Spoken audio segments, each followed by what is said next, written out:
External Affairs Minister Dr. S. Jaishankar on Wednesday said that New Delhi was monitoring, very closely, the developments in the neighborhood.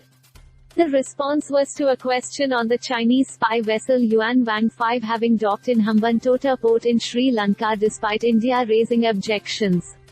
What happens in our neighborhood, any developments which have a bearing on our security obviously are of an interest to us, Jaishankar said while speaking at the 9th India-Thailand Joint Commission meeting in Bangkok.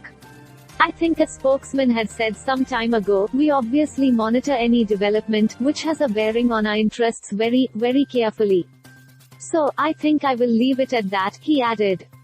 This comes a day after the Chinese ship docked at the port after Sri Lanka authorities granted the vessel access to the port from August 16 to 22 on condition that it will keep the automatic identification system (IS) switched on within the exclusive economic zone (EEZ) of Sri Lanka and no scientific research to be conducted in Sri Lanka waters. However, the Chinese ship bearing a red and white banner read, "Long live China" and Sri Lanka friendship with the Chinese envoy to Sri Lanka Chi Zhenong standing at the dock to receive the vessel. Speaking to reporters at Hambantota port, when asked about the delays and India's concerns, Ambassador Chi Zhenong said, "Everybody knows, I don't need to explain." On the delay in the arrival of the ship, he said, "I don't know, maybe this is life. This is not the first time that this kind of vessel has visited Sri Lanka.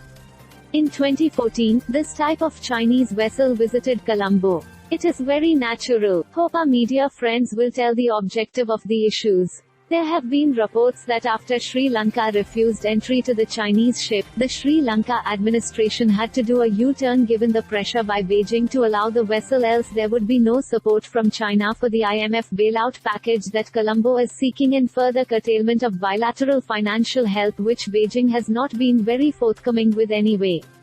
As a face-saver, government spokesman Bandula Gunawardena told reporters over the weekend, "We are granting the same port facilities that we extend to all countries. All countries are important to us." However, both sides are tight-lipped on what made Sri Lanka change its decision. The ship, which was to dock on August 11, reached Hambantota on August 16. The vessel will remain at the port for 6 days for refueling and replenishment of supplies.